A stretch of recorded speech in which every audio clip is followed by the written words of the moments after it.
Welcome one and all, it's time for yet another Kings of War tournament report, Winter Wonderland 2020. Hello there and welcome to this tournament report. I've got my army list ready, got all the pictures lined up, and a few interesting things about this tournament first of all. Well, first, it's Winter Wonderland 2020. It's a Golden Troll event, and I was at last year's Winter Wonderland and I took second place at that event, but this could potentially be a bit more a tricky proposition this time because there are almost 3 times as many players. Last year there were only 10 people in attendance, this year 28, and it could have been 30 except one person wasn't able to attend, so of course the spare player had to drop as well. So let's have a look, shall we, what we've got here. So, as we look at a bit of an overview of game number 1 right here, you can see my army. It's 2,250 points, so a little bit higher than your standard 2,000. And it's quite a similar list to the one that I took to the tournament last week. Where else can you get such sizzling red hot tournament action-packed content 2 weekends in a row? Certainly not anywhere I'm familiar with. Okay, so first of all, you can see, let's have a look here. You can see pretty much all my list in the following 2 shots, I think.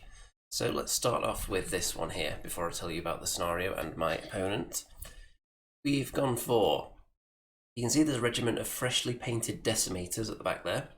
I've got Hordes worth of them done, but couldn't fit in all of them into this list right now, so we've just gone for the regiment, and I've also taken the mobile Katsu-chan rocket launcher, which I haven't tried before. I didn't really get a chance for a practice game for this list at all, because, in fact, let's bring up the arrow here. There you go, so you can see them. I didn't get a chance to practice this list because the list submission for this tournament was immediately after the last tournament. So I didn't get time to try out anything else before submitting the list. So Decimator Regiment is in. There are a couple of lesser Obsidian Golem Hordes there. They don't have any upgrades this time, saving the points for other things. There is the Greater Obsidian Golem. There's the Gargoyles. Of course, you can't leave home without those 85-point Gargoyles, just for objective grabbing and whatnot. Got an Ironcaster, who's a little bit of a tweak. He's still got all the spells. He's got Surge, he's got Heal, he's got Fireball, and he's also got the, I believe it's called the Alchemist's Staff, something along those lines. Conjurer's Staff, that's it. So that allows him to reroll 1 failed spell dice to hit. Then there's Bracky, who is still there, and I think I'm about to sneeze, so let's get that microphone.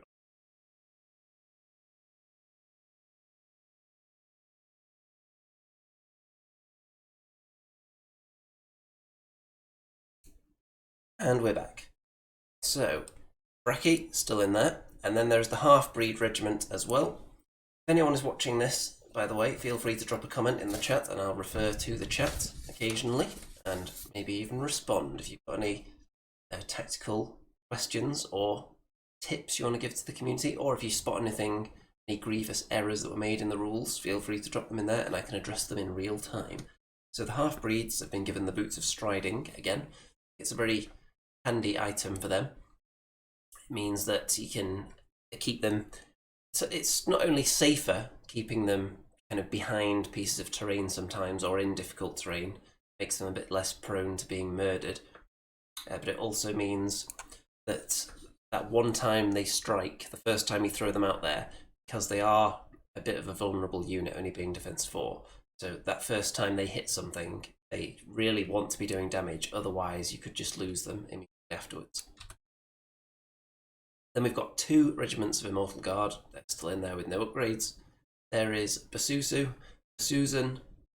There's one of the mortars there. There's a second mortar, which I don't think was in this shot, but it's somewhere. Let's go back and see if we can spot the other mortar. There it is. Got 2 mortars right there. You can see I've got almost nothing at the other end of the battlefield. If I just move myself out of the way there, you can see I've only got 1 unit over there. So this is one of the new scenarios. It is, what's this called again? I can't remember what it's called now. Got Tundra in the chat, hello there. So this is the new scenario where you each place 5 objectives on your opponent's half, and they have a secret value. So you don't know how much the ones on your own half are going to be worth until each one is slowly revealed over the course of the game. So you have one that's worth 2, 2 that are worth 1, and 2 that are worth 0. So your opponent doesn't know the value of the ones you're putting down, you don't know the value of the ones your opponent's putting down. And it's all very, very exciting. So you can see that my opponent has Abyssal Dwarfs as well. So we'll go through that army now. We've got some Gargoyles, and obviously these aren't painted. And your first instinct when you see an unpainted army is you think, what kind of heathen would dare put a less than 100% painted army on the table? But I did find out that this player is very new to the game and is just starting out, so I think it's perfectly acceptable to start gaming before the army's finished. And he was telling me about the plans he's got for how this army's going to look when it's finished, and I'm looking forward to seeing that in action. 2 hordes of lesser obsidian golems, just like mine. 2 mortars, but he's got a hill in his deployment zone. I think I actually picked sides here, but I chose to go for the side that didn't have the hill, and I'll give you my reasoning for that in a minute if I have any. Because at the event, actually, there was nice comfortable seating on one side of many of the tables, so I think that would have taken precedence over tactical thoughts occasionally. There are 2 Ironcasters in this list, perched behind there. They don't have any fireball, but they do have, obviously with 2 of them to my 1, twice the surge capability. And then there is a Hellfane, which is the new big beastly Abyssal Dwarf thingy. Has a ranged attack, can fight as well, and it has some auras. There are 2 regiments of Immortal Guard, much like mine. Oh, by the way, I should point out that the 2 Obsidian Golem hordes here both have the Charnox upgrade, which is a ranged attack. So with the Ironcasters, it's a decent combo because you can be using that ranged attack and then surging them into combat. So very useful on turns when you don't need to use any of the spells. And here, there's a horde of Decimators right there. And all the way on this flank, there is an Ironcaster on an Ancient Winged Half-Breed, so quite a big scary beast with Fireball, and also do some serious damage, especially if it gets into a flank, and it's quite capable of doing so. So let's go back to a wide shot, and I'll give you some tactical insight. Okay, so I've put all the valuable tokens on the left, which is why most of my army's over there, and I only have a few scattered units on this side, because if you put everything on one side immediately, it becomes really obvious that all your expensive tokens must be over there, because that's where your entire army is going for. And down at this end, not much at all, just the 2 Immortal Guard regiments, because there are enemy tokens around here, so I don't want to abandon them completely. Otherwise, you end up in situations where you have things like Gargoyles that can just have half the battlefield to themselves and just go and sit on an objective, don't even worry about participating in the game, they can just sit on that and can't chase them down because you've deployed everything down here. So I've got something to work with over on this side, and I've also got my mortars that are overlooking this bit of the army as well, which has the 2 big beasties because the big flyer is just off camera up there.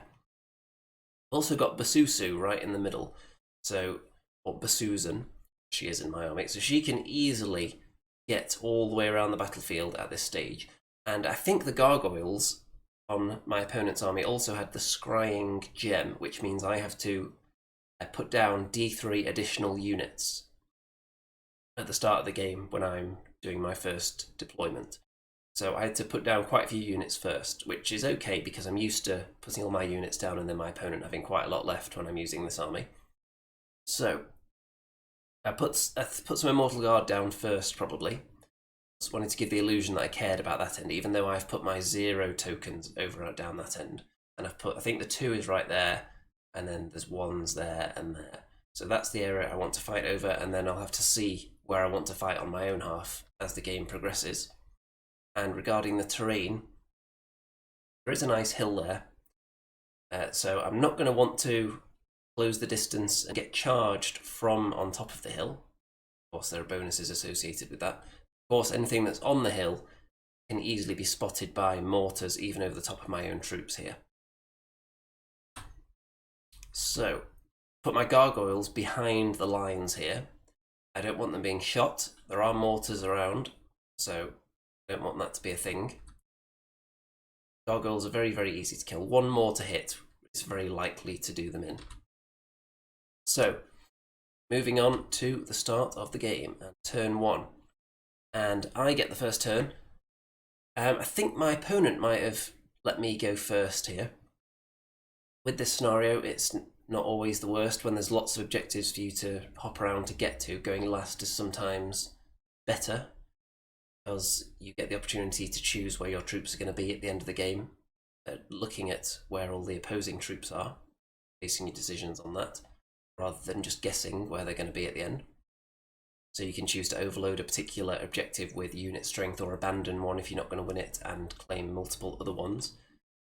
But there are just advantages to going last. Of course, there are disadvantages as well, because there's shooting, the enemy are going to be doing that first, and they get to close the distance on you as well.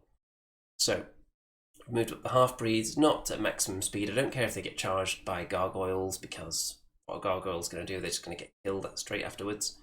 And in the middle, I've definitely got the advantage here. I've tried to make this area where I'm going to win the game, because I've got 3 big hitty units that can take a hit, and 1 big hitty unit that can't take a hit against 2 big hitty units that can take a hit.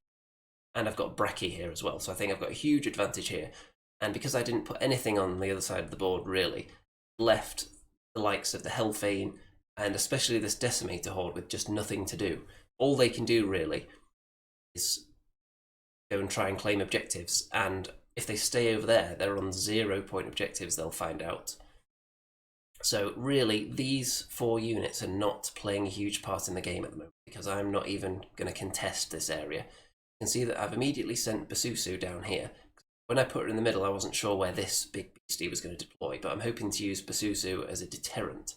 So if it wants to land somewhere to charge something, if Susan is the closest model, then that means it's going to be left wide open for Susan to then charge it, which would ground it for a turn. So really it's a deterrent, because I don't ideally want to get Susan into a duel with a massive creature like that, because she's probably not going to win in the long run.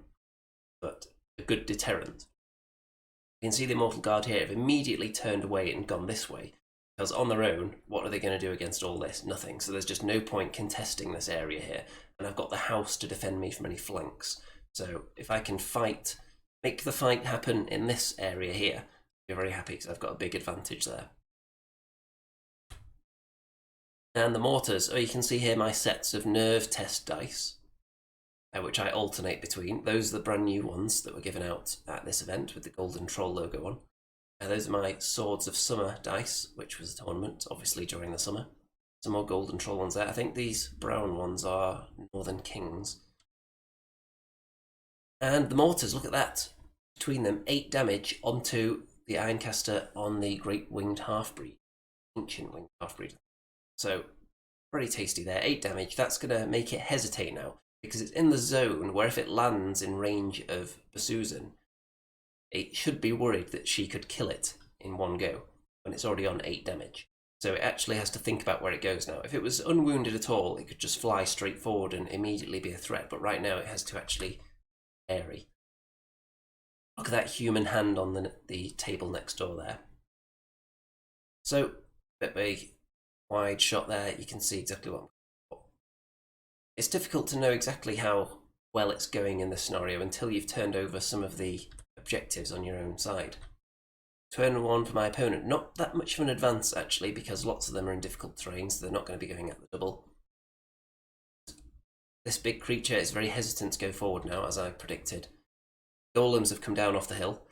Now, it's interesting on this side because I've got the speed advantage because I've got Bracky and the half-breeds, but my opponent has the surge advantage. So I can't rely on that. I can't just stay back knowing that I just have to be outside their charge range, because with the double surge, they could potentially cover quite a lot of ground with one of these units.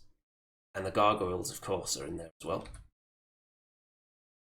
So In some ways, I'm glad they've come down off the hill because they won't be looking for that thunderous charge bonus now if I do close the distance on them. And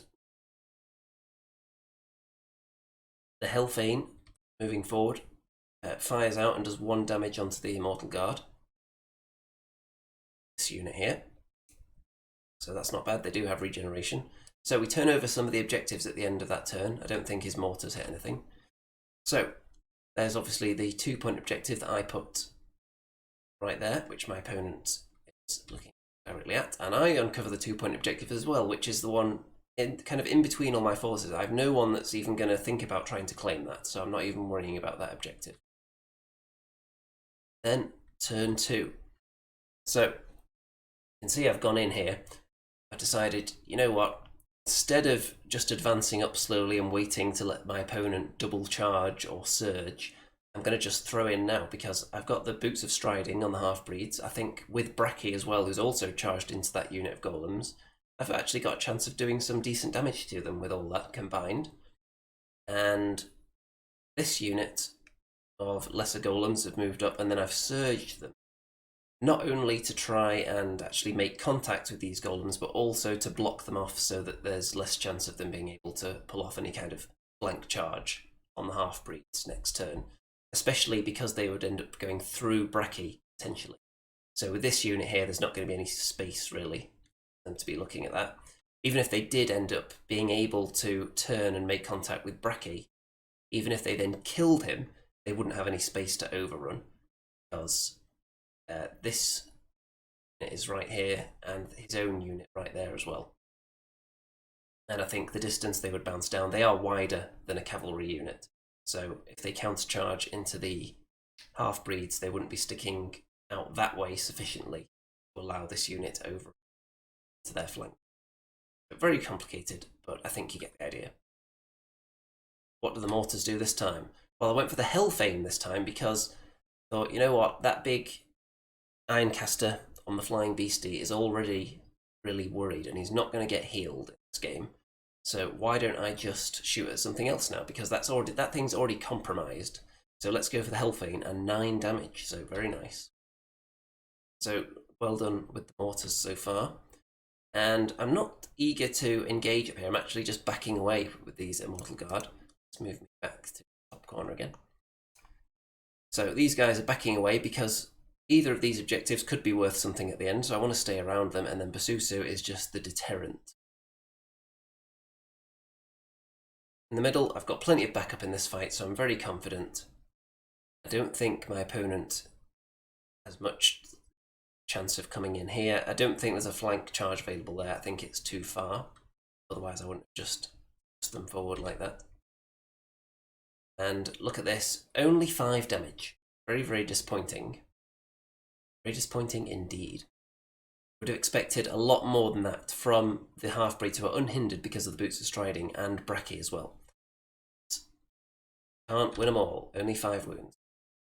So turn 2 for the enemy. And these 2 units. And in this turn, we actually forgot that this unit had taken damage, so they couldn't shoot. So they back away, and then they use their Charnox upgrade to toast the half-breeds a bit. But they shouldn't have been able to do that, but I'll come to that later on as well. This unit obviously is able to do that, and then they're going to be surged in, but it's probably not going to do much here. And everyone else is just advancing. This unit still not involved in the game at all, which is fine by me. Even if they end up sitting on this 2-point objective, if they do so having not killed anything, I'm still confident that I'll have enough objectives to win the game. Gargoyles have moved up a bit. They're actually in charge range of my Gargoyles now, which is an invitation that I will take next turn. 2 mortars, what do? They put a bit of damage onto the greater golem, which is useful because you've got to make a start on them sometime. And here, only 2 damage from the Charnox, so it's not that big of a deal that they're supposed to do that. And then the surge into combat and the surge into combat. They choose to go for the half-breed unit, which they've got a decent chance of killing that unit. They've chosen to go into Bracky first. There's the possibility they could have killed him and then overrun, but he's actually got higher defense than the half-breeds, so he would be tougher to kill. So and then you leave the half-breeds untouched, ready to hit you next turn. And not that they would have their thunderous charge because they're currently on a wall, but you lose the chance of being able to kill or waver them. Over here, these guys are then surged into their stony brethren. 6 damage. Over here, the half-breeds do become wavered with 9 points of damage in total. So it's still looking okay. I've got plenty of backup here.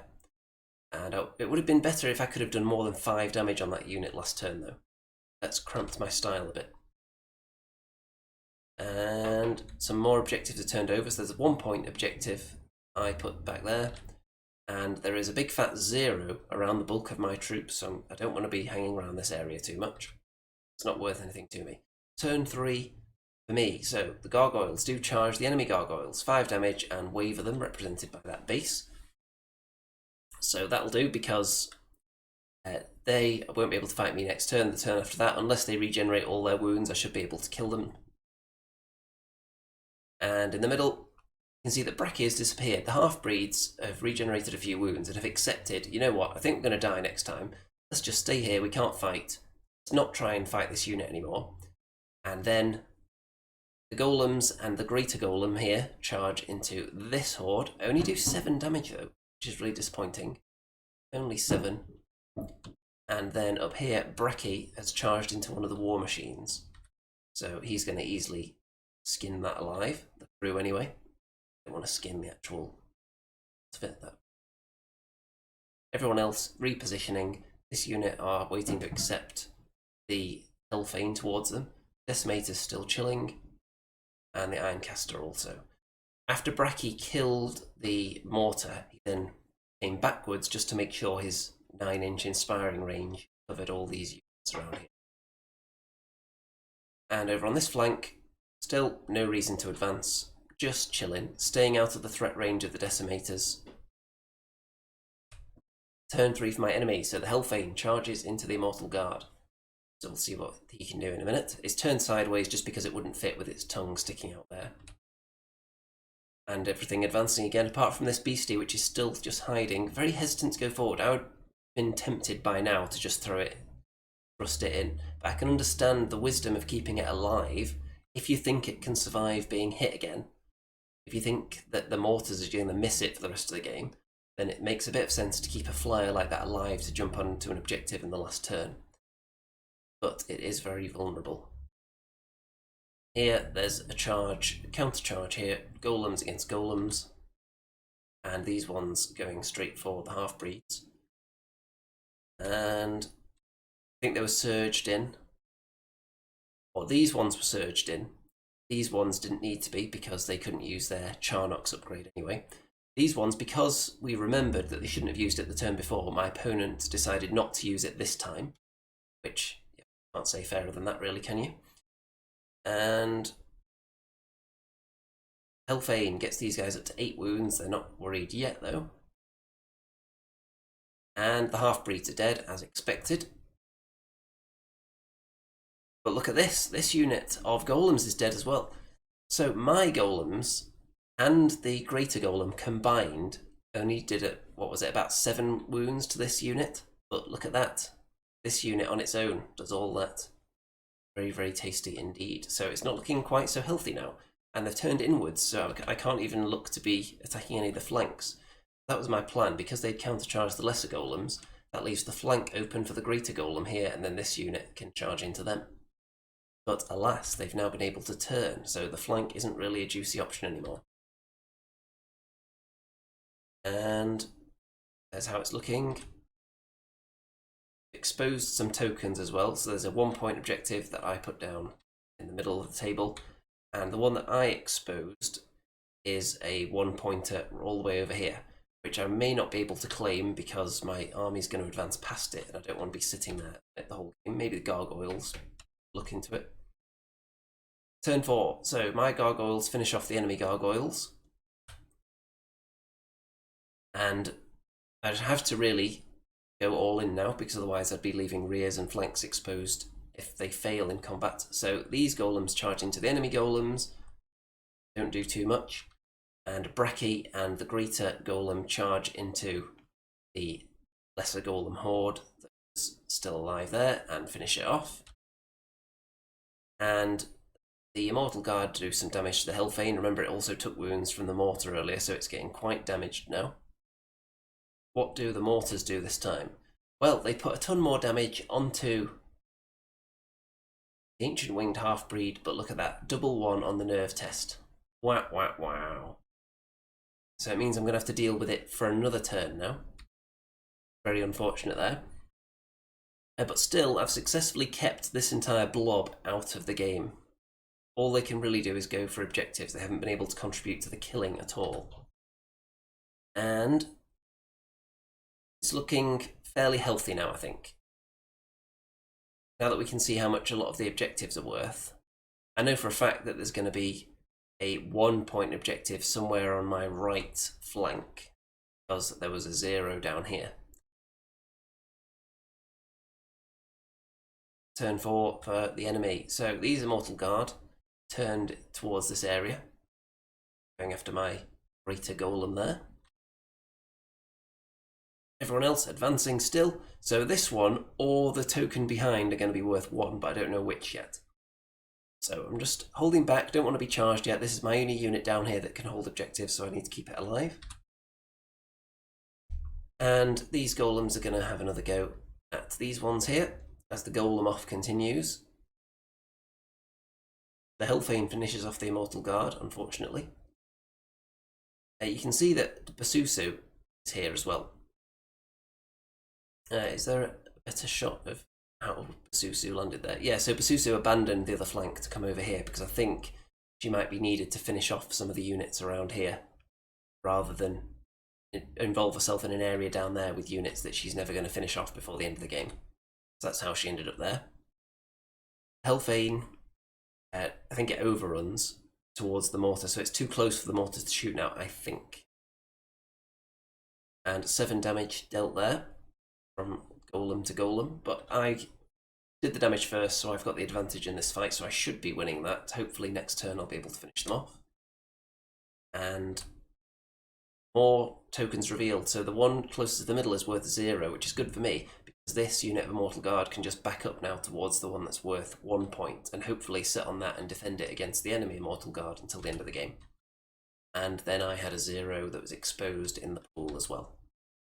So on to turn 5.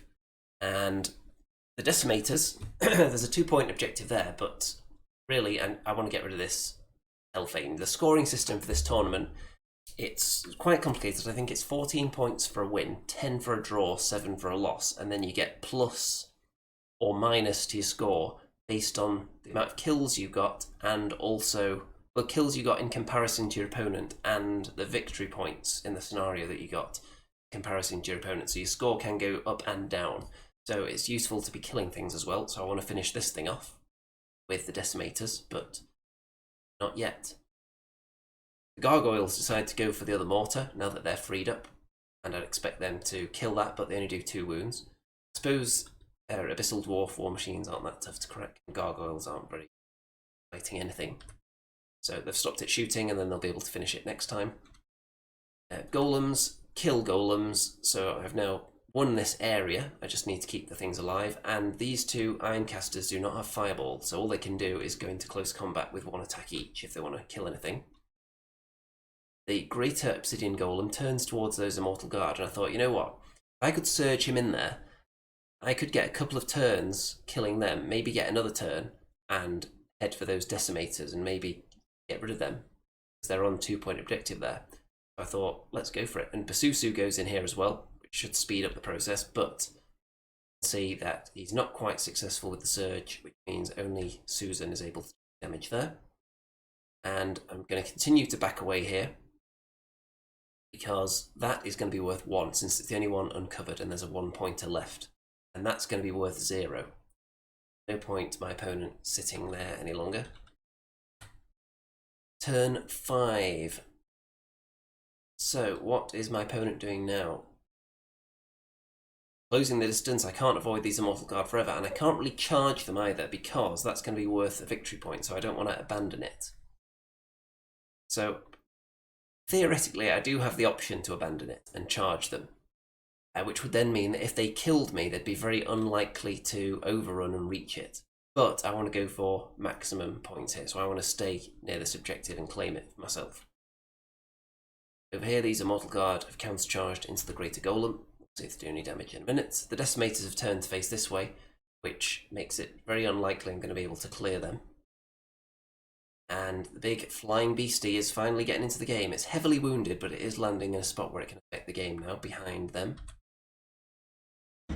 And the Decimators toast Susan, do 8 wounds, but cannot waver, which is very fortunate because I'm relying on Susan to kill this thing in a minute. 2 Ironcasters attempt, I think they charge Bracky, but they were sliding down the hill, so they just stay up there. But of course they don't do anything because they're Ironcasters. 5 damage. The Greater Golem is up to now. The Hellfane turned round, and I think it shoots at the Decimators and does 2 damage. Which is okay, they can live with that. And I think the final objectives have been revealed by this point. So, we're on to turn 6. Greater Golem charges back into the Immortal Guard, hoping to kill them. Susan charges into the Ancient Winged Half-Breed on the hill and kills it, which is nice. This unit isn't killed, as you can see. Susan does do well there, killing the big beastie. Immortal Guard just go backwards, I think, onto this objective. And waiting to accept the charge next turn. Because, in theory, these units shouldn't be able to kill each other in one round. Decimators finish off the Hellfane, which is nice, gets me some more kill points. And the Gargoyles have just perched on this 1-point objective. The Golems are holding this one that's worth 2. My opponent comfortably has that one that's worth 2, so the only way he could get a draw now is if his Immortal Guard kill my Immortal Guard and they overrun about 5 inches to get to within range of the token. So we'll see whether they can pull that off. It's very unlikely though, so it should be a win for me at this stage. Turn 6 for my opponent, so Immortal Guard have to go for it. And these ones countercharge into Greater Golem. 3 damage done there, so they're perfectly safe for this turn. Bit more damage done to the Golem, but he's going to be fine as well. And all this stuff's dead over here, by the way.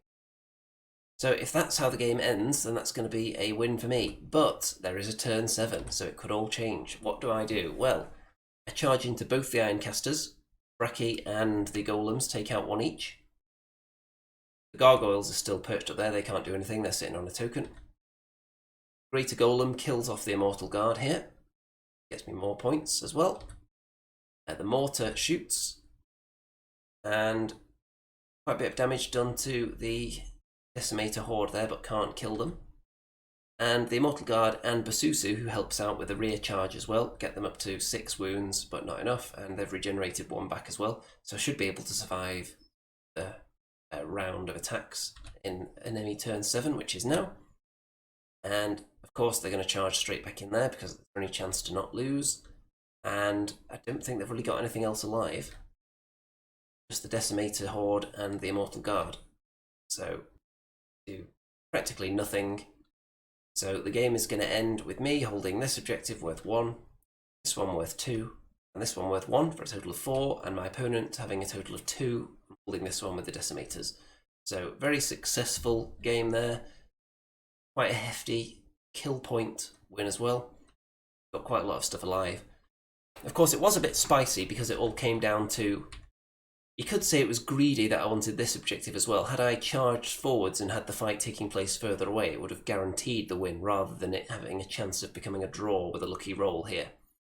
But I thought the likelihood was good enough so that I could go for the slightly bigger win. And moving on to game number 2. So starting with a win. The interesting thing about this tournament is... Oh, we've got some comments here. Raphael says, if he's new player, then 1 tournament with unpainted is it. Yep, that's fine as far as I'm concerned. As long as there's progress being made on the army, like if the same guy turns up at a tournament in 3 weeks' time and has a couple of units painted, I don't think anyone's going to complain if they're seeing it develop over time. Gabrizzi says, where's Rem? Actually, I think the Remster has just got back from some worldwide adventuring. So I think there should be some kind of Andean Rem based content in the near future. Jason says, hello from California. Just found you this week. Great job on your recent videos. Well, I hope everyone's picking up some red hot tactical tips from all this. And Tundra says, nicely done. Okay, so interesting thing about this tournament, with it being only 3 rounds and 28 players, there's not much to kind of separate out the field there. If there's no way to bounce back either. So it's very likely, unless there are a lot of draws or some weirdly skewed, like really tiny wins and really huge kill point losses, then in all likelihood it's going to be 3 people ending the day on 3 wins without having to play each other. So that means if you lose or draw 1 game, most likely you're out of the race for the podium. So in some ways it's more pressure because you have to win every single game to have a chance at getting a trophy, probably. But also it means that traditionally in a tournament, not only can you bounce back after losing a game, it also means that the players who are kind of creeping up to the top will eventually match up against each other. In this format, it's possible that with a little bit of luck of the draw, the top players can avoid each other all day and not have to play each other and still finish in the high positions. So it's a very interesting dynamic compared to usual. If we compare that to one of the other tournaments I went to recently, which was the Cold Up North, there were only 10 players there and it was 5 rounds.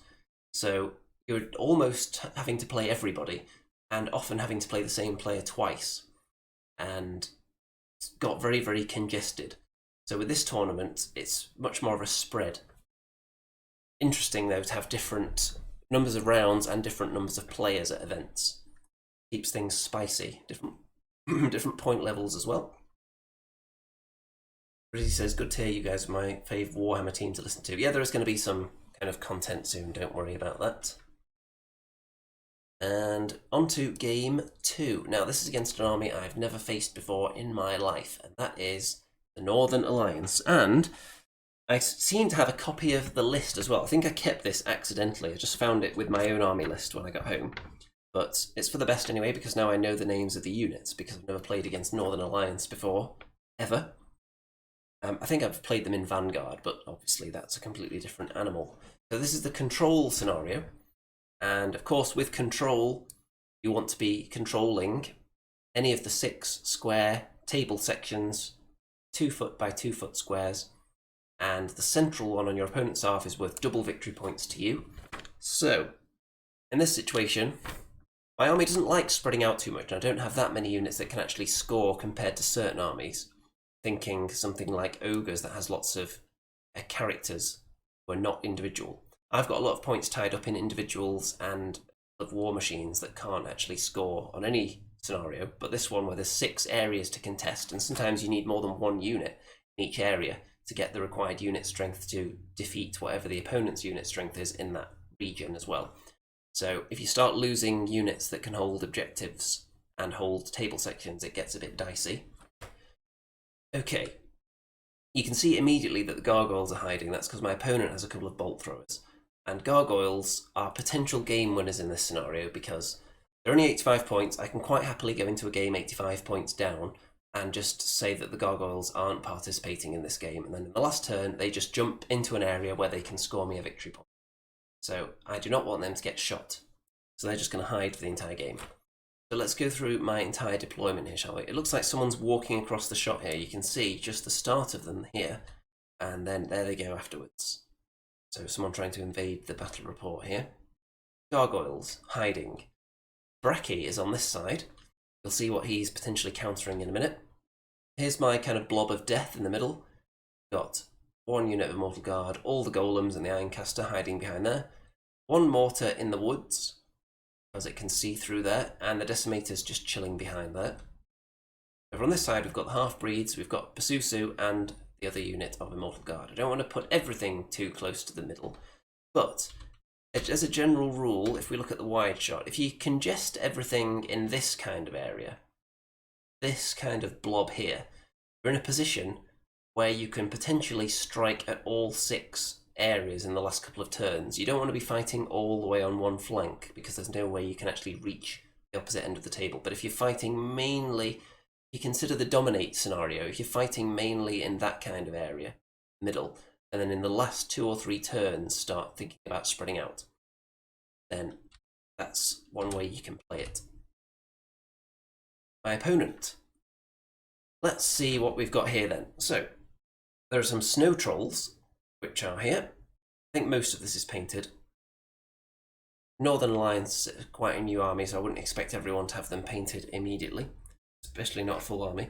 There are some Frostfang Cavalry there, which are very large cavalry, and there's 2 units of them. They have items on each. One has the Mead of Madness, which I think gives them Wild Charge 1, and the other one has the Brew of Haste, so they're both faster than they should be. And then this hero right here is a Lord on a Frostfang.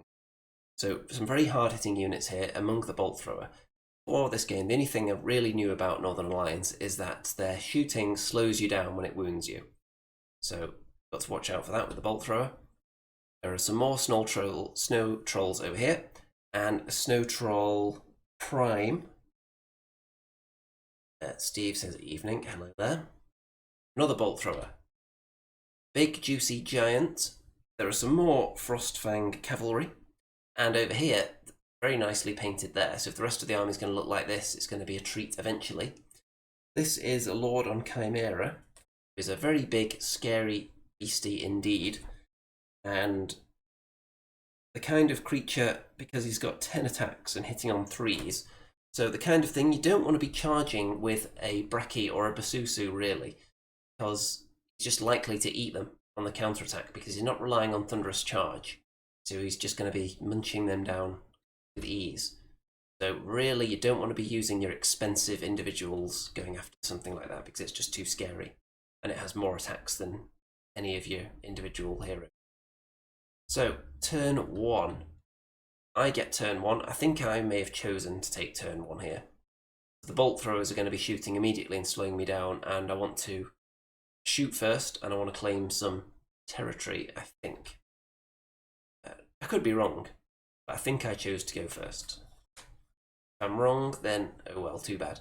Suzu, because she was positioned all the way out on the flank, it was just enough range to clear this piece of terrain and now stare into the enemy flank. So they're all going to be hesitant to run off and abandon things in this area like the Bolt Thrower because that's just a quick meal for Susan. And landing perfectly out of their arc of sight there. On this side everyone's gone forward and everyone's staying out of charge range of most of the enemy units, but not all of them because some of them are fast. So if you want to advance at all, you're going to be in charge range with something, but you can pick and choose which of your units are in charge range of what. And over here, nothing is in charge range of the King on Chimera yet. That's the only one I'm eager to avoid right now. And the Greater Obsidian Golem has just been surged straight forward because he wasn't under threat from flank charges. That's the reason I chose him to do it. And Brachy is just chilling here outside the range of everything and just waiting for things to come forward so he can either charge as a combo or block something up. We'll see what he wants to do when the time comes. The 2 mortars, what do? Just 4 damage onto these Frostfang Cavalry. I chose to shoot at them when I had the opportunity because they don't regenerate, whereas the Snow Trolls do. And the other one could only see Snow Trolls, so I went for the Prime just to try and get something killed. Because everything on this army hits hard. So I want to actually kill things rather than leave things a little bit alive and then regenerate. So let's try and get him killed, but only 4 wounds. Turn 1 for the Northern Alliance. The advance is on, but it's not too fast. And over on this side, they're actually backing away a bit. They're actually worried about Basusu. They don't want me to just take out the Bolt Thrower easily. I'm quite pleased about that because it's going to allow me to claim more territory and move up the battlefield, and gives me longer to shoot them at the same time. Bolt Thrower. 2 damage onto the Greater Golem, and the blue token represents how icy it is, so it's going to be slowed down by 1 inch next turn.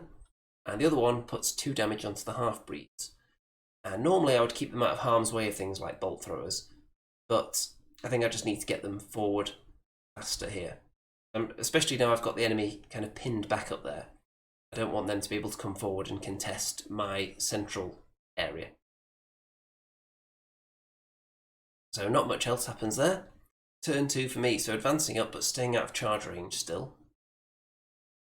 And turning inwards with these units to get out of the threat range of the big beefy stuff down that end, which we'll show you in a moment. And over here I'm just relying on the Immortal Guard and the Golems. I've made sure I'm not being flanked by anything. I've got the Decimators here as backup. And Bracky has just parked himself outside of the arc of sight of the Chimera King. So just to give him something to think about and to be annoying. And Basu decides not to just throw a life away attacking Frostfang Cavalry. Even though they're on 4 wounds, they've got quite high nerve. They're 15, 17, and defense 5. So she didn't fancy her chances there.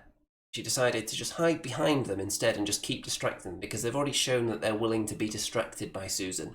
So if she just dances around them a bit more, maybe they'll continue to be distracted. And you can see some distances being measured here. I've made sure no flanks are being left open to the enemy, but I am moving up into their charge range now. Turn 2 for the Northern Alliance. So, Frostfang Cavalry, charge into the Immortal Guard. They have Striders, they don't care about the wall. And the Giant is pushing up behind them. And over here, the Snow Troll Prime and the Snow Troll Horde there have gone into the Greater Golem, and this Horde have gone into the Lesser Golems here. The way I had the 2 units angled made the triple charge on 1 unit impossible, which I was trying to avoid. You never want to be triple charged because you're going down. And then the King on Chimera, surprisingly to me, turns away from all the action and looks at Bracky. So Bracky, mission accomplished there, bud.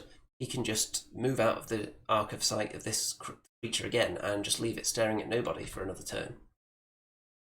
Here, the Susan is still being a menace because they've repositioned everything so that if Susan wants to take out a bolt thrower, see her, especially this Lord on a Frostfang right here. And the half-breeds take more bolt thrower damage. So you can see we're well into the fight here. I've got nothing here that can threaten these flanks, so these units do need to survive. But I do have a plan that I'll come to in a minute. So 6 damage done there, which I can live with, and I've now got the flank open there, which I'm going to take with the Golems next turn. So the Frostfang Cavalry, which should be enough to kill them, and then I can turn to face the threat of the Giant. Over here, the Greater Golem takes is now up to 7 wounds, and this unit is up to 6. So they're in a little bit of peril, but what I'm going to do here, I want to guarantee killing something, and I don't think just countercharging any of these things would be good enough. And if I do that, if I countercharge here and I countercharge him into either of these units, flanks suddenly open up, because the Prime could counter into the flank of either them or the Greater Golem next turn, or if I countercharge the Prime, this unit would have a flank on the Greater Golem. So what I'm actually going to do is I'm going to countercharge the big boy into this unit here, and then this Horde is going to disengage 1 inch. They're going to turn straight that way, and you can see the flank of this guy is slightly overhanging, so they're going to charge him in the flank, which should guarantee that he dies, and then that's another unit down, and then I can turn to face this unit and prevent any flanks being opened up. And then these units, because the enemy have been backing away worrying about Susan, I can actually turn them towards this area a little bit now. Next turn, which you'll see that I'm going to do in a minute. You can see that Bracky actually took some damage from the icy breath of this guy, but he's not worried about a bit of icy breath. Turn 3. So, this Horde did flank charge the Prime, as I pointed out, and they killed it quite handily, so they're now facing these guys. And the Greater Golem countercharged this unit and just is a little bit of damage, but the important thing is I'm not opening up any flank charges to the enemy, really. Bracky charges away from this guy and just hides out here, ready to maybe go for a bolt thrower next turn or help out with a charge if needed. And these Golems go into the flank of the Frostfang Cavalry and take them out handily with the help of the Immortal Guard, who generated some of their wounds. And we've still got the Giant to deal with, but I've made sure not to give it a flank on these guys. If it wants to charge anyone, it'll be in the front or the front there. Or, of course, it can charge the flank of the Greater Obsidian Golem, which is kind of impossible to avoid because there's just so many threats. But if it does that and then they don't kill it, the giant is immediately getting flanked and killed. So we'll see if it's willing to take that chance. Might be confident that it can take out the golem anyway. And you can see I've turned the Immortal Guard and the half-breeds.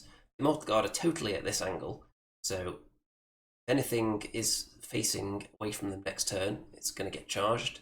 And up here, the half-breeds are turned at kind of an angle, so if anything advances on them, they can still see it. So hopefully that'll prevent them from advancing. And Susan has just danced away again, not even attacking anything, just sitting here out of the arc of sight of everything.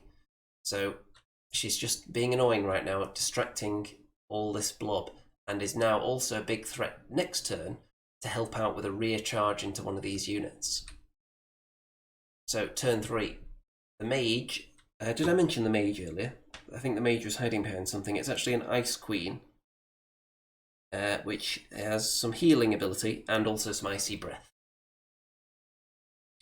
Visibly Riley says, digging the look of the dwarves as they progress. Hopefully, the next advancement with the Abyssal Dwarfs is going to be this guy. He needs to get painted soon. That's going to be the next step towards greatness for the Abyssal Dwarfs. Got a few more war machines I'm working on as well. I'm sure everyone will be thrilled to hear that. So, more repositioning going on here to worry about Susan. And also they have to worry about the half-breeds. Giant decides not to charge anything, actually, because the winged, the Chimera with the king on it charges into the Immortal Guard down there, and the giant decides to get out of the arc of sight of the golems. So if I want to charge him, I'll have to use Surge, but I will be able to get him in the flank. It's possible my opponent just overlooked the fact that Surge existed at this point.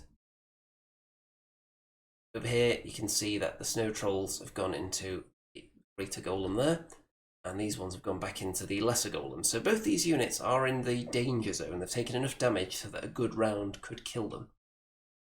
The half-breeds take a bit of shooting damage from that bolt thrower. And here, you can see it's a very nice paint job on that. So there's the frost marker on them. Look at this. So the golem horde is dead. The greater golem is also dead, so the centre has crumbled a little bit, and these units haven't taken that much damage, and they need to be dead soon because they regenerate and they hit like a ton of bricks. But look at this.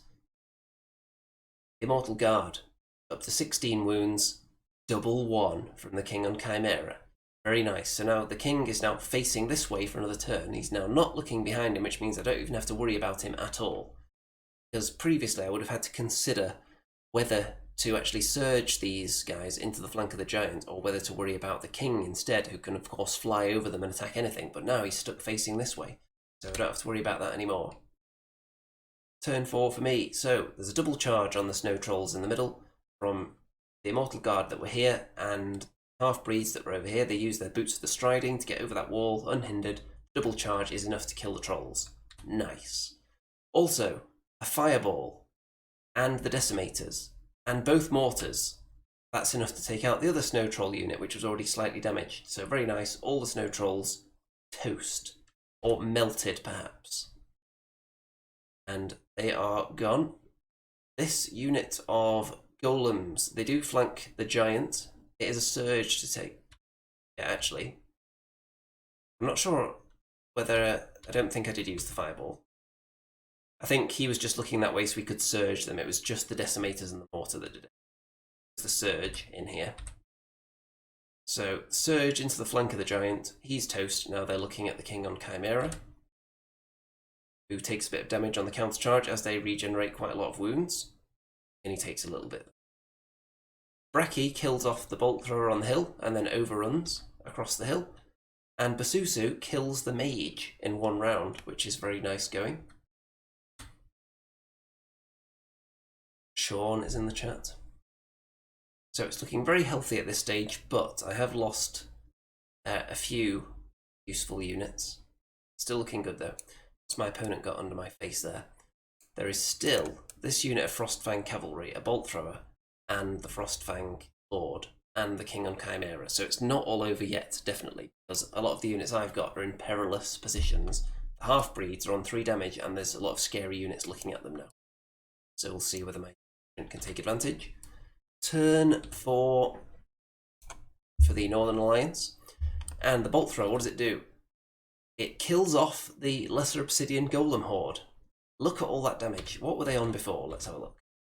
They were on 3 wounds, and that thing gets them up to 8 and kills them with an obscenely high nerve roll as well. So they are toast. Sean says, I guess you're done with AOS. Not utterly done with it. It's just there's no one really to play it around here at the moment that I've found. I would still be open to playing a lot of games that I don't play, including Bolt Action. Lots of games that I've got armies for that don't really get used much at the moment.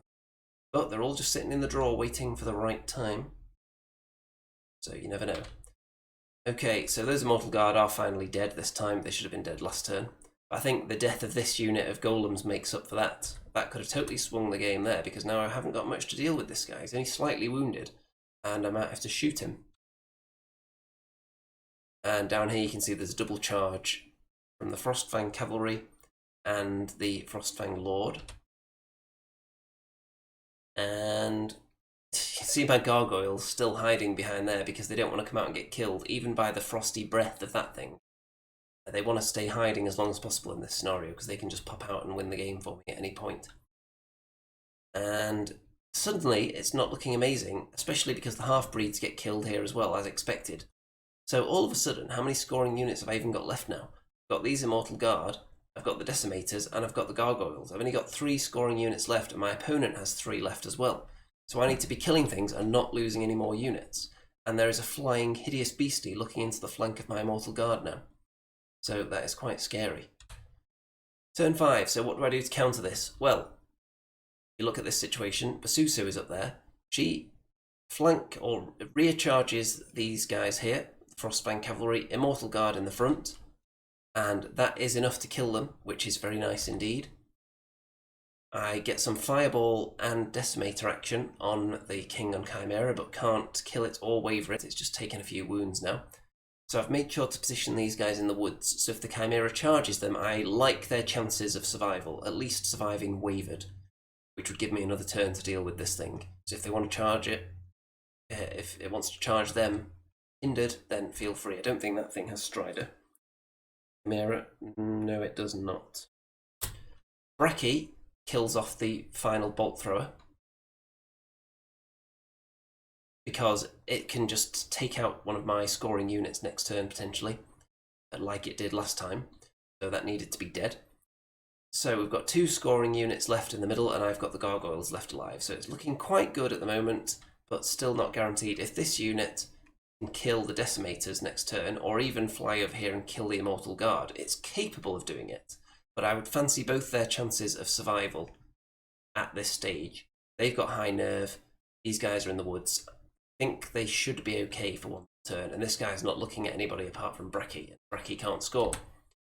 Turn 5 for the Northern Alliance. So Bracky gets charged, because why not, he's an option.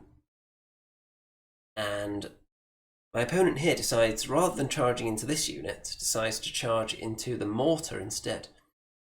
Which is an interesting choice. It means the Mortar can't then shoot anything down next turn, but it's not scoring, so it's probably not what I would have gone for there. I almost certainly would have gone for the Decimators, I think, because even hindered, I would want to make a start on killing them. And look at all this, tons of damage to the Mortar, and it gets double 1. How embarrassing. The Chimera that double 1'd the Immortal Guard earlier has now double 1'd a Mortar on a zillion wounds. Very nice. And a few damage done to Bracky, but he's not bothered about that. So it's looking very rosy now indeed. I've got 3 scoring units that are under no threat from the enemy whatsoever. Turn 6 for me.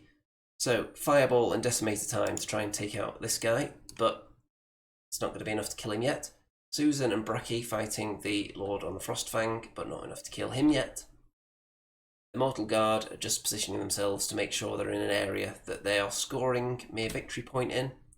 And I think the Gargoyles have flown somewhere now as well. Turn 6.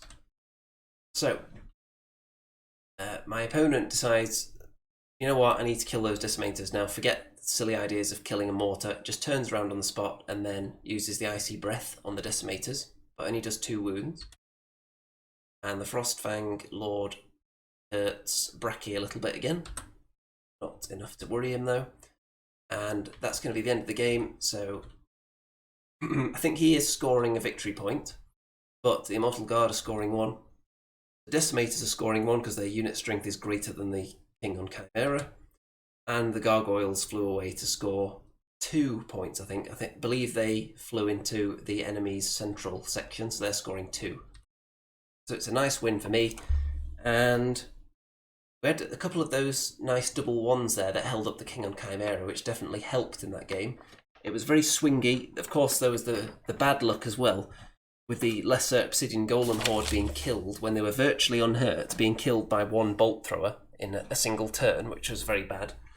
But there were a few turns in a row where we just wiped out critical units from each other, and it was very, very dicey at the end because we were running out of units that could actually score for the scenario. So very, very close. And going into the final round. And at this point, I'm on table 2.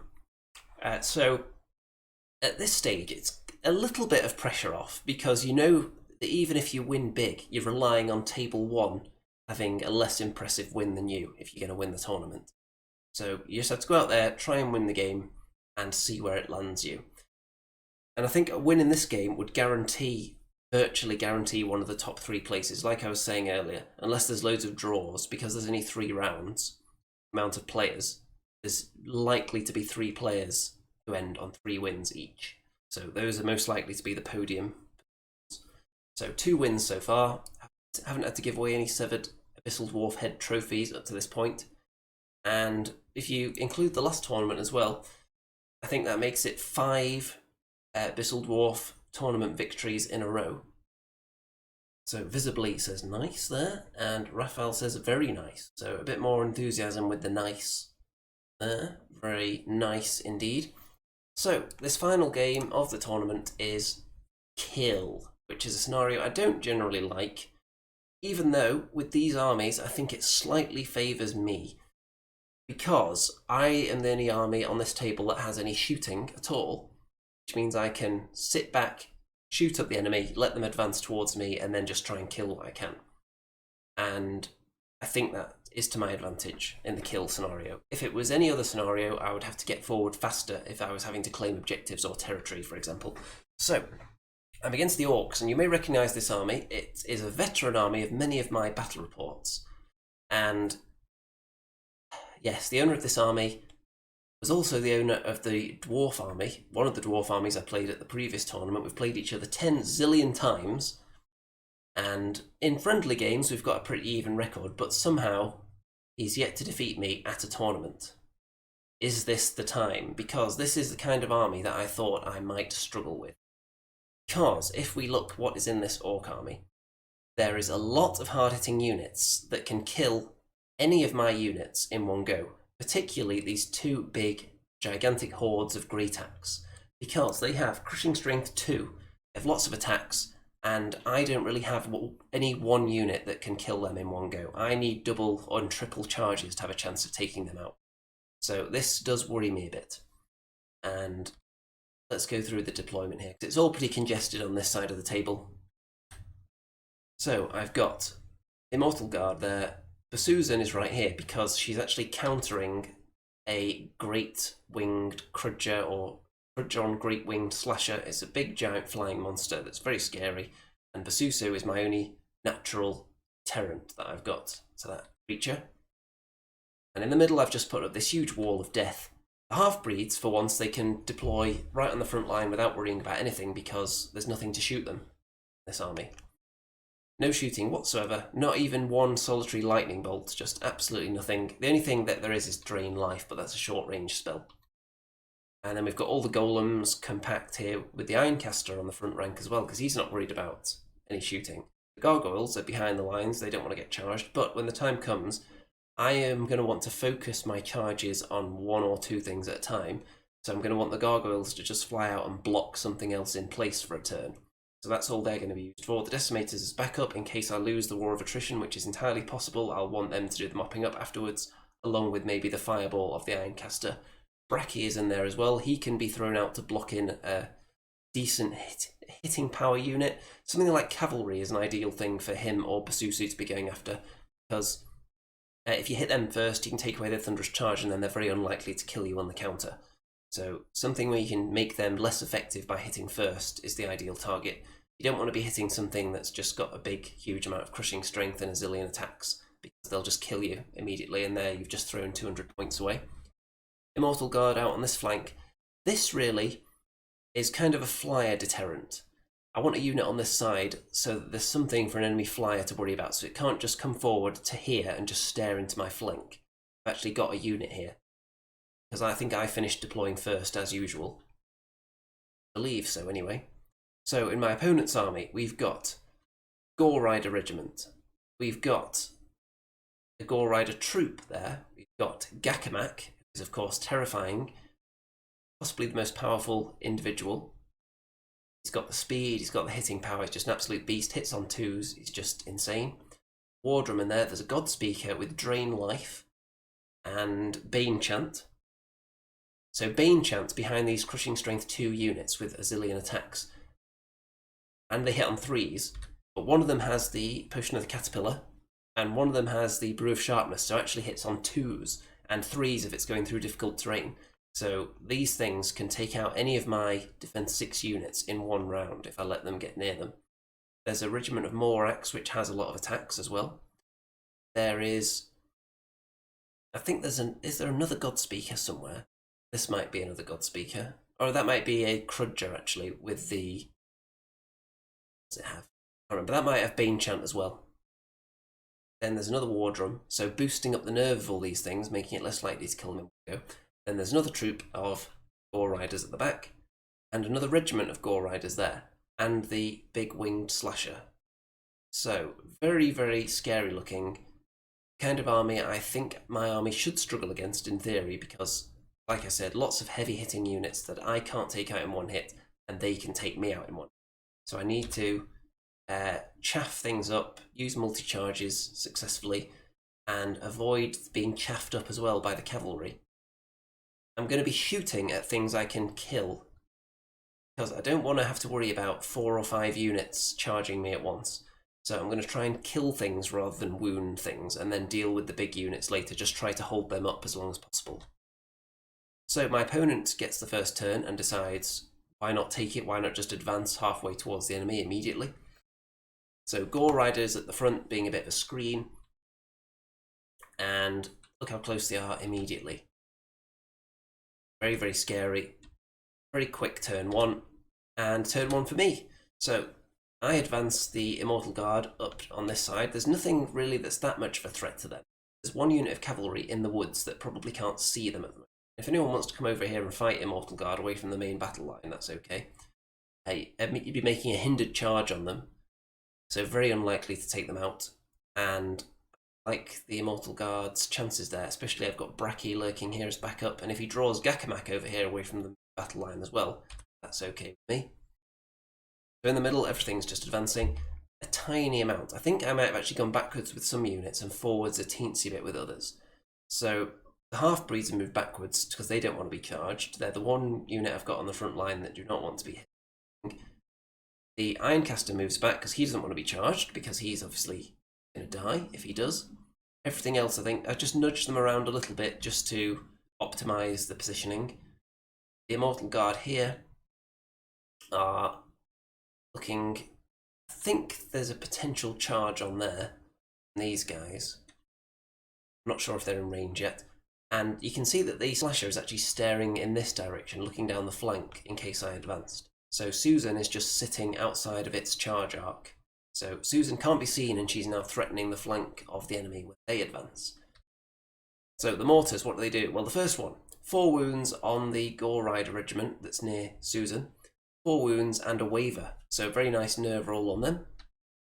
And this one gets 7 damage onto the Gore Rider troop, and then only wavers them, which is actually really annoying for this horde, because they can't go at the double through this unit because there's a piece of difficult terrain there. So they're kind of stuck behind, which is really annoying for them. And really nice for me. Turn 2. So the Orcs decide, let's charge something in. Immediately, they don't want to block up their own lines any longer. The Gore Rider troop have charged into the Golems. See if they can do anything, and everything else. I mean, look at that blockage. That's so annoying, that unit becoming wavered there. They would have rather died, I think, because at least this unit could have then moved up to the fence, but now they're just stuck there. So very, very good for me. More Orcs are moving up. Everything else is a bit wary because they don't want to be charged by me. The Gargoyles can't see anything, of course. They're not going to be charging anything. They're just going to be landing in front of something in a minute. And over on this side, this is the unit that has Pathfinder, so they don't care about being in the woods here.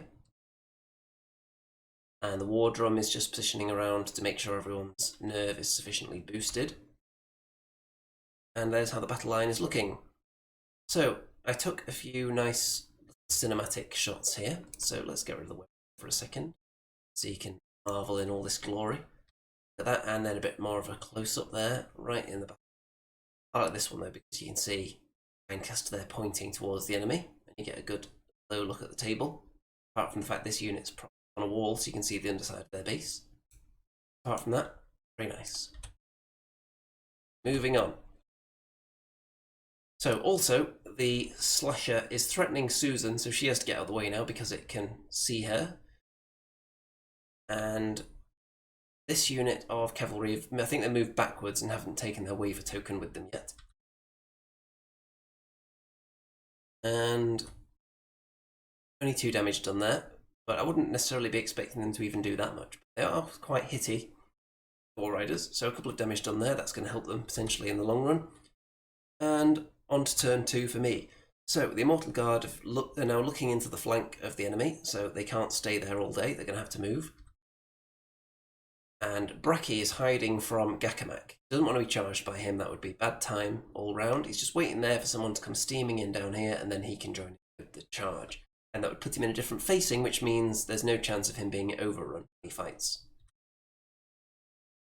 And here, the Golems, I managed to waver this unit here. Not much of an advance going on at all. I'm keeping all these guys perfectly aligned, so there's no flanks left open. And look at this, Basu charges into that wounded cavalry regiment and actually kills it. Because, let's go back to another picture here. We had to get the laser out to make sure this was possible, because they're right behind that unit. But there's actually enough of the base poking out down here that Susan actually has enough space to land. We had to poke the back of this unit down, I think, a bit to get it level with the ground, and then get the laser on it to make sure there was enough space for her to land without it just being corner to corner. And there was a millimetre or 2 of space that she was able to land in. So she was able to take the front charge on that unit and managed to kill them. So very good job there, Susan. And that's a very good start, and she's now in prime position to get in a really annoying spot for the enemy here. So it's going well so far. We've got this unit held up longer than they needed to be by wavering them. We've got a cavalry regiment dead already. Susan's in a good spot. Nothing can threaten her. She can't be seen by this beastie. And looking good. So one thing here, in the next turn, this slasher is actually going to charge the mortar. And I'm not sure whether or not it should have been able to. I can't remember whether we got the laser out and checked the line of sight on it or not. We probably did, because I'm trying to work out in my mind what the respective heights are here. Because this thing isn't technically on the hill, but it's got part of it on the hill, so it can be seen over the hill if you've got the necessary height to actually see it over this unit, which is on the hill. So this thing would be height 5. This unit on top of the hill would be height 5 as well. So I think we probably got the laser out and determined it could just see Mortar, because it is going to make that charge in a minute. But it just looks weird in this picture. It looks like it shouldn't be possible from here. And on to Orc turn 3. So it's now time for the charges. A double charge here. War Rider, troop and regiment both into these Golems. Gakamak is nowhere to be seen in this charge. I think my opponent deemed it too much of a risk that if he didn't kill them, there was the chance, like I was worried about with Bracky, there's the potential overrun if you send an individual into combat with something that's really hitty. And it is something to consider. But Gekamak's so hitty himself, he could potentially swing that into a kill of this unit. So it's a tough decision to make, and I've had to weigh up that option many a time with my individuals. But there he is, he's just hanging out at the back, threatening and also inspiring. So the big beastie does charge into the mortar after we determined that it could see it. Wing Slash is a height 6, right, there you go then. Problem solved. Okay, so next, you can see these guys aren't doing anything because they're wavered. And some measurements taking place here. Everyone is just shuffling forwards. They're not eager to be double and triple charged by my unit, so they're staying out of charge range of this unit. They can't avoid the half-breeds because they're too fast, and if you stay out of their range, you'll never be fighting for the entire game. So they are moving up, but staying out of charge range of this unit just so they're not being doubled, because the half-breeds on their own are not going to kill that horde, especially with a war drum nearby. And let's have a look what damage gets inflicted. 5 wounds here. So would Gekamak have turned that into a kill? Probably not. It's probably safer back there, to be honest. And look at this. Double 1 on the mortar again. I'll take it.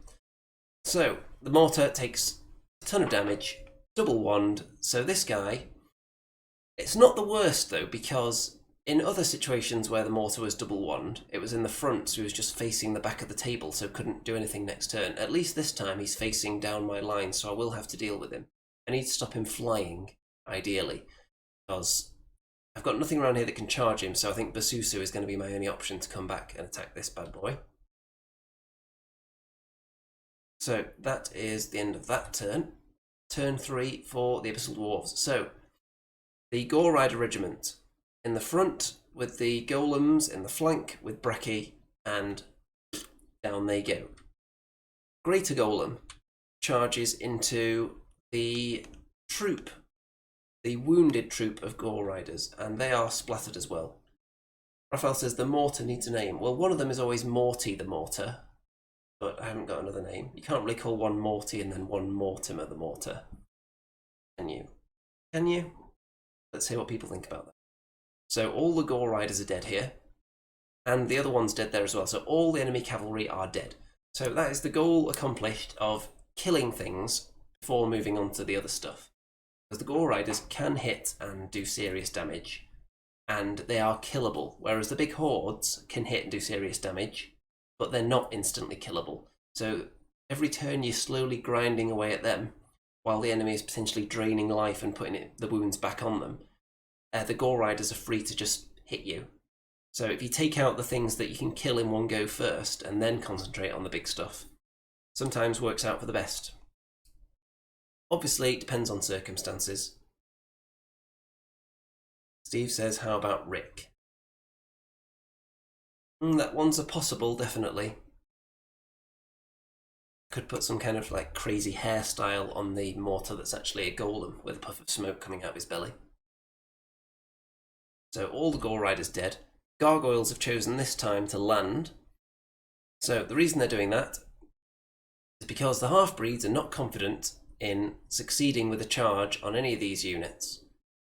So they think, you know what, we need backup. Let's wait a turn when we're going to have backup from the Golems who have just cleared out all the cavalry. Use the Gargoyles to just box up these units so none of them are charging the half-breeds.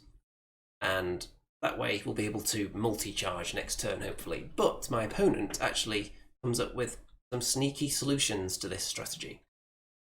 Suzu charges into the slasher, does 3 wounds, so it can't fly, and the mortar is blocking it from going that way. So it's kind of stuck in that position. It's probably going to end up counter-charging Basusu now. And moving on, you can see this unit is a threat there as well, because I've pushed this regiment of Immortal Guard forwards. So what are the enemy going to do here? Interesting choices. If this unit just goes forwards, it can't charge anyone right now. They're all just out of range. So if it goes forwards, it's going to get flanked, it's going to get charged in the front, it's just going to get absolutely minced. So let's see what my opponent has in mind in turn 4. So a couple of sneaky moves that I didn't spot. First of all, Gakamak. There's actually a gap for him to sneak between my golems and hit the half-breeds. He could actually see them through this angle here, and then he had enough pivots to make it through this gap, which was just big enough for him to reach them. So he's actually got a charge on the half-breeds, and Gakamak is the kind of thing that could actually take them out if he gets a lucky roll. So I'm not pleased about that. The Morax go into these golems here, and the big Horde, what do you think they're going to do? Are they going to go forward? They are going to charge the Gargoyles, and they are tied up on the fence, which means it's going to be hindered, but they don't really care about that because the more important thing is that it puts them over here on this side. And unless they double one the Gargoyles, they should be killing those things. So it puts them all the way over here, and then when they kill them, they could turn to face this way. And it kind of keeps these golems away from them for a turn. So that's actually maybe the best move they could do here. Take out the Gargoyles and also form a new battle line in this area here. So that's what they do. That Suzu becomes wavered from the slasher, which is annoying, but it's okay, at least she's alive. And these guys kill off the Immortal Guard on the hill, so they turn to face this direction. That's the confirmation of their death. Gargoyles dead, of course, and that is how they line up. So suddenly, the Gargoyles being there actually allowed this unit to move off because of the extra charge distance that's available from the corner of the unit now. It didn't look like they would be in range, and in last edition they definitely wouldn't have been because you'd have been measuring from here. But now, measuring from there, suddenly they were in range of the Gargoyles, and set up a nice, strong-looking battle line of 2 unharmed Hordes here now. I'm still confident overall in the game, because I've obviously killed a lot more than I've lost, but it's not as sweet as it was looking a moment ago. So Gakamak does 5 wounds to the half-breeds, so he needs to die next turn, and you'll see what I've got in mind for that shortly. And these golems take 5 wounds from the Morax. So there's how that area is looking. And on turn 4, so what am I going to do with Gakamak? What I'm actually going to do, these guys are going to countercharge him, Decimators are going to charge him, and these golems are going to spin round completely on the spot, and they are going to charge into, they're going to be surged into Gakamak. Just use the order to completely change facing. They don't have to move anywhere. They're kind of penned in there, just change facing and then surge into Gakamak. So I've got 3 units charging him, that should kill him, and then they, presumably, I'm not going to botch that roll terribly, and then they'll turn round back to face this threat again. Okay, Raphael says, I hope you're not going to roll double 1s on Gakamak. That would be comical, wouldn't it? So, some wounds done here, and here's how the battle line is looking. I've told you my plan for Gakamak. The Greater Obsidian Golem is going to flank charge the Morax, so I'm hoping they'll be dead as well. And then everyone else is going to start swinging around and looking at this area here, because it's kill. So not only is killing things important, but also keeping things alive, because it's the difference between the kill points on either side that, that determines the winner. So I want to preserve my units as well. Turn 4 for me. So you can see here that the flank charge from the Great Obsidian Golem, losing my voice now, assisted by Bracky, who also charged them in the flank from over there somewhere. That is enough combined to kill off that unit. And Gakamak is also dead. That triple charge was enough. The half-breeds are in a perilous position now, but at least they have killed Gakamak, who is quite expensive, and he was going to be a serious nuisance for the rest of the game. But when you've got something like that pinned in, the best thing to do is just take it out while you can. So, the Mortar. Last turn, this actually turned because it had no viable target, so it turned this way a bit, so it can now see the slasher, and it hits it now, does a bit of damage, and you can see that Basu, because she's wavered, Susan had to turn and go away from the slasher, so Susan is hiding out of everyone's arc of sight now, and this thing actually can't see any of my units now because it's facing that way. So you can see on the big shot here, its arc of sight is somewhere like that. So it can't actually charge anything next turn. So this big beast, because it double wand on the mortar, it's just a bad time for the slasher all around. And over here, everything else is closing in on the enemy a bit. It's looking good. It's just these two big expensive units and the slasher are the main things I want to kill now. Turn 5 for the Orcs. So there was a flank charge open on the half-breeds.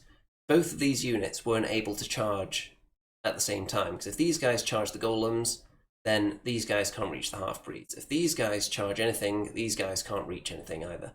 So just one of them was going to charge, and the other one is just going to be backup. So they're charging the half-breeds in the flank, which should be a guaranteed kill, but you've got to give up something because there was no other way for them to pivot. They're probably going to die. This guy is just going to move in a second. So a bit of rearranging going on in real time there. You can see the Crudger and the Godspeaker down there just chilling. And here we go. So the Slasher is now moved and is now facing this way towards my lines. So assuming that they don't double wand the half-breeds, allowing them to charge it, the Mortar moved out of the way, then it should be able to affect the game next time. So you can see this unit is just repositioning a little bit, and then after the half-breeds are killed, this Horde spins round to face my lines as well. So I've got charges available to me, but what am I going to do? Because both these Hordes are pretty much unhurt right now. So turn 5 for me. Suzu charges back into the Slasher, and the Mortar moves in front of it, so that if I do 1 damage, it can now no longer fly, and it's going to be stuck here again. So it can't just turn and escape from the Mortar because it's stuck in there. It won't have its Nimble anymore. And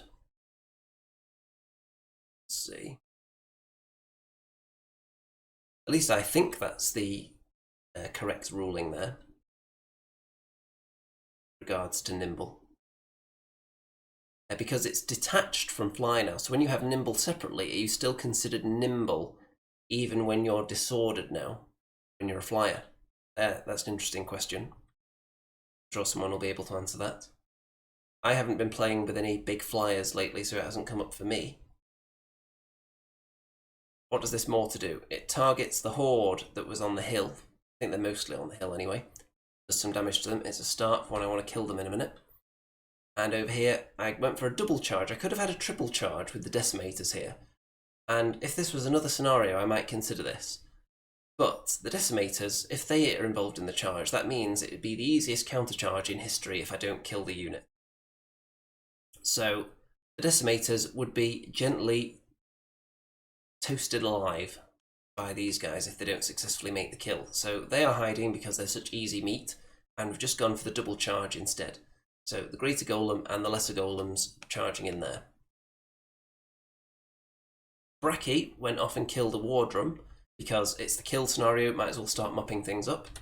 And he successfully kills it over there. Everyone else is still closing in. So that unit survived the double charge and they took quite a bit of damage. Raphael says that Mortar should be more like Monster Bane. Well, potentially, if anyone else double wands it with a big flying monster, then I'll have to start considering some kind of name related to that fact. You can see this picture's from a totally unrelated game because I forgot to take a picture of the turn dice in turn 6. So I've just sneakily put one in there subtly. So on to turn 6. You can see that this Horde charges into the Golems, and there was just enough space that this Horde from behind could charge into the greater Golem, but he's unhurt. Surely he's going to survive that. We'll see. And the Slasher, you lose Nimble when disordered and have fly. Okay, good.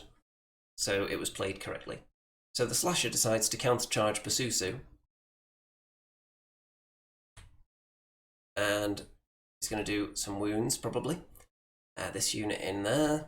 See what damage is done. Well, the greater Golem takes 12 damage and is killed. He's inspired, so 7. At least 7 was rolled twice to kill it. This horde of golems is up to 13 damage, requiring a roll of 4 twice to kill it. And my opponent could not do it. And then afterwards, remembered that he actually had orcish skull poles on these units as well. So, had he remembered, he could have declared before doing the roll, I'm going to use my orcish skull pole now, because obviously if you could do it after rolling the dice, it would become much more powerful and would have to be way more expensive, I think. So he forgot that he had it. Otherwise, he may well have used it then, because it's going to be a crucial roll, this. And those guys are alive. You'd think this unit will probably die anyway, but it will affect what I've got that's alive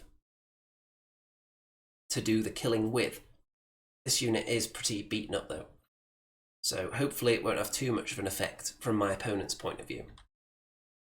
And Susan's up to 9 damage, but she's okay for now as well. So a couple of poor nerve rolls and a nice attack on the Greater Golem, who I think the unit that was attacking him were boosted by Bane Chant as well. So they took him out quite handily. So in turn 6, for me, Golems, the other units that were hanging back and haven't really done much in the last couple of turns, they have charged into this unit. And these Golems kill off the unit that almost killed them. You can see that this one hasn't been killed. So we've got 2 Golem units there. This one at death's door. And Basu will have charged this big creature again. And she's taking a sweet time killing this thing, or killing each other. And Bracky did not want to join in with this charge, because, again, he's easier to kill than they are, and there's a potential overrun if they do kill him into this unit as well. So we don't want to give up points needlessly. So he's hanging back, waiting until he's going to see if there's a turn 7 before he gets involved, because my opponent won't have a turn after that, definitely. So if the game ends now, I'm going to win by a decent margin. So let's find out. Nope, there's a turn 7. So my opponent is very pleased about this, because of course he's got a chance to turn it round now. So the Horde that survived, back into the Golems. And I think the Crudger goes into the flank of them as well there. The Slasher wants to finish off Susan once and for all. And the Golem Horde is dead. And Basusu is dead. But this unit doesn't really have much space to do any kind of pivoting. And even if they do a pivot, then this unit could still find their flank probably. They've got the surging Ironcaster right there. So, but I'm not even going to go for that flank though, because that unit's so dead. This thing's so dead. I'm actually going to advance the Mortar out the way and charge these into Slasher, because it does overrun a little bit, but not quite far enough to get out of their charge range. And let's see what I get accomplished in turn 7 then. So the Golems charge, after the Mortar gets out of the way, charge into the rear of the Slasher and annihilate it. And then a triple charge, the Immortal Guard, Bracky, and the Decimators in the flank in the Horde of Great Axe, and the Horde is dead. So the big expensive things killed in turn 7. So it's going to be a decent win. And I end up winning that game by, let's see what's left actually for the Orcs. They've got a God Speaker and a War Drum and a Crudger left. So 3 models. I've got both Mortars. I've got the Decimators, the Immortal Guard, Bracky, and 1 Horde of Golems. I've also got the Ironcaster right there. So I end up winning that by 800 and something points, which in the scoring system is worth +1 for kill points and +1 for scenario margin of victory. So is that going to be enough to land me in a good position in the table? Let's find out, because that's 3 wins out of 3, but like I said, this tournament was likely to end with 3 players on 3 wins out of 3. And there we go, look at that. It is second place for 2 years in a row at Winter Wonderland, although this one, of course, is much more beneficial in terms of the Kings of War rankings, because there were 28 players here instead of just 10 like last year. So second place, you could argue, is a bigger achievement on that basis. And very nice trophy. And there's last year's Winter Wonderland second place, and there's this year's. So keeping the snowman theme going, and between them there's the Cold Up North trophy as well, that can just chill out in there. Starting to run out of space in this cabinet now, but very, very pleased with second place. I was a couple of points behind first place, so very, very close. If I'd won the last game by a healthier margin, then I think if I'd won that game by about 200 more kill points, I think I would have got first place in the tournament, because it would have got me 1 extra point, kill points, and 1 extra point from the scenario margin of victory as well, which would have put me level with the player who won the event, and I would have then won on kill points in total, because I had higher kill points than anyone else in the top 3. I killed a lot in this tournament. There was very little left in any of my games. So I think only one person got more kills than me out of all 28 players. So very, very pleased with that. Second place, another Kings of War trophy, and you can't argue with that, can you? So we don't need Mr. Arrow anymore. So in fact, let's just go back and have a look at the last game for a minute. So get Mr. Arrow out again temporarily. So my opponent made a couple of good moves that I didn't spot that kind of cramped my style. Gakamak sneaking through, which ultimately got him killed, but it could have worked out really well. And the Horde that was here, having the extra range because of the new way you measure charge distances, that took them further away from my lines than I was anticipating they should have been able to get. So that kept some of my units out the game for a turn or two. So those two moves, I managed to battle through in the end, and that double one on the Mortar obviously helped. There was a low nerve roll on these guys earlier on as well. So I can't complain about, well, if I only had won by 200 more points, then I would have won the tournament, because really, I could have easily only won by less than this. If this unit had died, for example, it would have been a smaller margin of victory. It still would have been a win, because I would have still killed that Horde, and I would have probably tried to fireball Mortar the slasher, which may have killed it because it was already very close to death. So it would have been a smaller margin of victory if they'd died. And that's that. So if anyone's got any more comments to drop in there, feel free to get them in now. Oh, we've got chilling wargamers in the house. Love you going to the short side. Yeah, Abyssal Dwarfs. Well, if this is Spud commenting here from the Chilling Wargamers account, I was originally going to go for Abyssal Dwarfs back in the day, if you recall when we were all starting Kings of War, but you actually chose Abyssal Dwarfs before I did, so I ended up going for Goblins, and the rest is history. Who else is commenting? Steve says congrats. Yep, those sentiments are also given by a few other people there in the chat as well. Anyone else got any more comments? Because we're going to wrap this one up fairly shortly. And when is the next tournament? There are a few in March. There's one in February, I think. I haven't signed up for any in that particular month yet, but I am on the lookout. Just organising logistically. There's a lot of tournaments, obviously, every week spread all around the country. Can't get to all of them unless you're one of those crazy people that drives all the way around the country every week to get to events. There are a few of them in there. Desmond says congrats on the placing. Chilling Wargames, you thought of Vanguard.